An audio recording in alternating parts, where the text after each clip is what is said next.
Bismillahirrahmanirrahim. Assalamu alaikum students. I hope you all will be fine.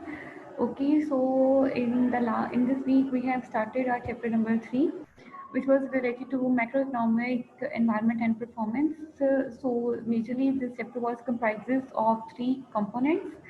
Number 1 पे हम लोगों ने जिस चीज़ को डिस्कस किया था वो that was the macroeconomic environment of Pakistan and it's performance.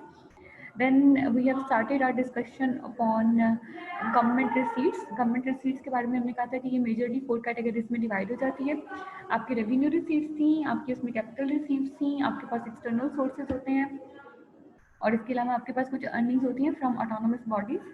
ठीक है, और उनको हम लोगों ने डिस्कस कर लिया. We are going to discuss the last topic from this chapter. After which हमारा ये जो चैप्टर है वो कंप्लीट हो जाएगा. This is government expenditure. Expenditures mean expenses. ठीक है, मतलब कि गवर्नमेंट कहाँ पर जो है अपने एक्सपेंसेस कर रही है. डेफिनेटली गवर्नमेंट जब एक्सपेंडिचर्स का मतलब होता है किसी कॉस्ट को इनकर करना, कोई चीज़ खर्च करना. हम जब भी कभी कोई एक्सपेंडिचर करते हैं उसका पर्पज होता है टू अवेल सम बेनिफिट. ठीक है, से फॉर एग्जाम्पल देखो, जब आप लोगों ने इस डिग्री में एडमिशन लिया तो आपने फी पे की. ठीक है, देन यू इनकर एन एक्सपेंडिचर. आपने एक एक्सपेंडिचर वहाँ पे इनकर किया, आपने वहाँ पे एक एक्सपेंडिचर या एक कॉस्ट जो था वो लगाई. ठीक है, अब इसके बदले में देखो, अब आप लोगों को क्लासेस पढ़ाई जा रही हैं, आप लोग को नॉलेज मिल रहा है. ठीक है, मतलब you are gaining now this benefit. ठीक है, और उस बेनिफिट को आप यूटिलाइज करते हैं. ठीक है, तो इस तरह से गवर्नमेंट भी स्पेंडिंग्स करती है और टू अवेल द बेनिफिट. ठीक है, और वो बेनिफिट वो जनरल पब्लिक के लिए भी हो सकता है, गवर्नमेंट के लिए भी हो सकता है. डेफिनेट मतलब उसके बहुत लाइक अगर हमने कोई रेवेन्यू जिसे हमने अर्न करना है, उस रेवेन्यू को अर्न करने के लिए भी हमें बहुत सारे एक्सपेंसेस करने पड़ते हैं. जैसे शायद एक एग्जांपल पहले भी डिस्कस हुई थी. फॉर एग्जांपल मतलब अगर हमें यहाँ पर जॉब करनी है और जॉब कर पैसे कमाने हैं तो उससे पहले हमें बहुत सारे एक्सपेंसेस इनकम भी करने पड़ते हैं. हमारे लिविंग एक्सपेंसेस हैं, मेस एक्सपेंसेस हैं, कन्वीनियंस एक्सपेंसेस हैं, ट्रांसपोर्ट की एक्सपेंडिचर्स हैं. ठीक है, यहाँ पर हम लोगों की रेजिडेंस के एक्सपेंसेस हैं. ठीक है, हमारी मतलब डिफरेंट वो जो कैटेगरीज, कैफेटेरिया, कैंटीन, इस तरह की चीज़ें, तो वो सब इनकर करते हैं. Then we will be able to earn some money. ठीक है, उसके बाद ही हम कोई पैसे जो होते हैं वो अर्न कर सकते हैं. तो गवर्नमेंट एक्सपेंडिचर के बारे में आपसे कह रहे हैं. Government expenditure is broadly classified into current expenditure and development expenditure. इसको हम जो है वो दो उसमें कैटेगरीज में जो वो डिवाइड कर देते हैं. एक हमारे पास करंट एक्सपेंडिचर होता है, एक हमारे पास कैपिटल एक्सपेंडिचर होता है. करंट एक्सपेंडिचर में कहता है it comprises mainly debt servicing. Debt servicing देखो, डेट डेट का मतलब होता है कर्जा. जैसे हमने लास्ट में बात की थी कि गवर्नमेंट कुछ ना कुछ डेट इनकर कर लेती है, कोई ना कोई जो कर्जा होता है वो लोगों से ले लेती है. मतलब आप बैंक से ले लेती है, आउटसाइड भी ले सकती है.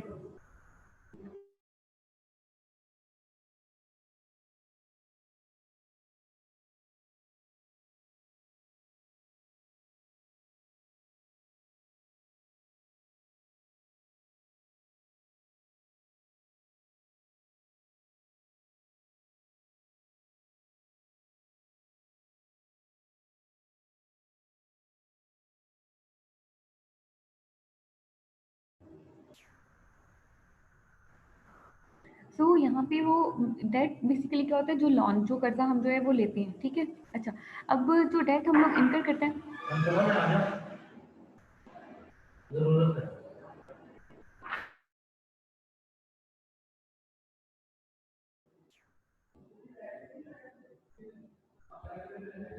सो डेट बेसिकली लोन होता है, जो कर्ज वगैरह हम बाहर के लोगों से लेते हैं. अब डेफिनेटली जो डेट हम लेते हैं उसके सर्विस चार्जेस हमें पे करने पड़ते हैं.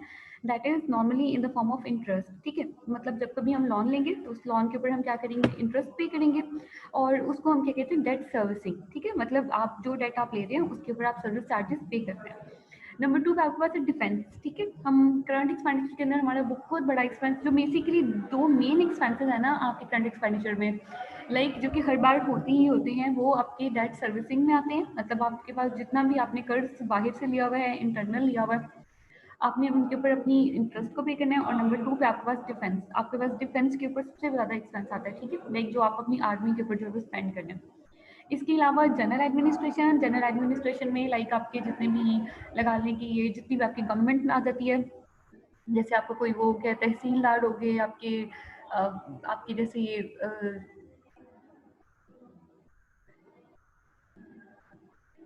डिफरेंट वो जो होते हैं आपकी उसमें कम्युनिटी के लोग, जैसे आपकी ये यूनियन काउंसिल्स हो गई, आपकी सिटी मेयर्स हो गए, ठीक है, इनके जितने भी ऑफिस आएंगे, जितनी भी एडमिनिस्ट्रेशन लेवल पे जितने भी लोग आएंगे। इसके बाद कुछ सोशल सर्विसेज जो कि आप अपनी सोसाइटी को सर्व करने के लिए देते हैं, लोगों के बेनिफिट के लिए, लॉ एंड ऑर्डर की सिचुएशंस में, जिस तरह से आप अपने कोर्ट्स हो गया, पुलिस हो गई, 1122, ठीक है, मतलब इस तरह के सारे एक्सपेंसेस। सब्सिडीज होती हैं, सब्सिडीज जैसे होती हैं डिडक्शन इन द प्राइसेस, ठीक है, कभी कभार आप अपनी कम्युनिटी को अपने या फिर कोई सफर्ड एरिया होता है उसको बेनिफिट देने के लिए आप क्या कर देते हैं उनको सब्सिडी, जैसे फर्टिलाइजर में सब्सिडी, जो वो जितनी सब्सिडी होगी उसका मतलब ये है कि उस प्रोडक्ट की प्राइस कम नहीं हुई है, उस प्रोडक्ट की प्राइस का जो बर्डन था वो शिफ्ट हो गया है।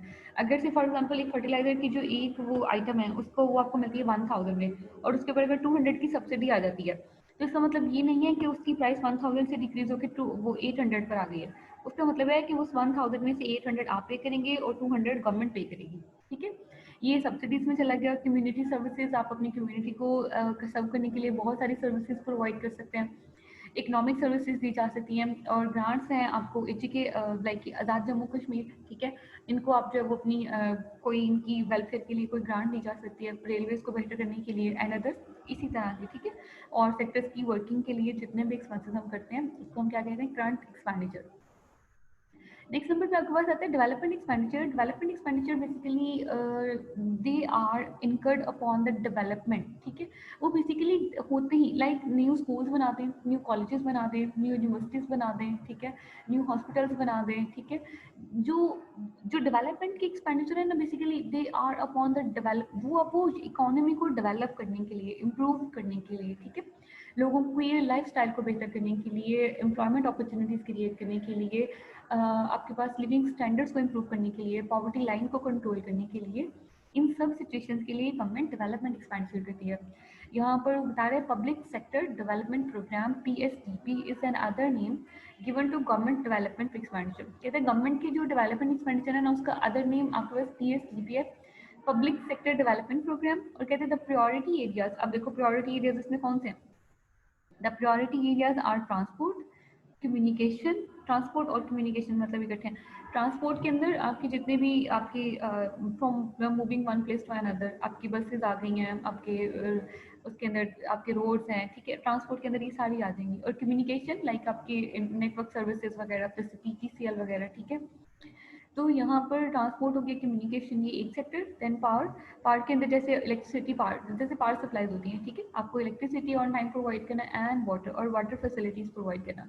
तो प्रायोरिटी एरियाज में ना तीन चीज़ें आती हैं, ट्रांसपोर्ट और कम्युनिकेशन, पावर एरिया और वाटर, ठीक है। These three sectors combined cover about 50% of all of the total allocation for PSDP।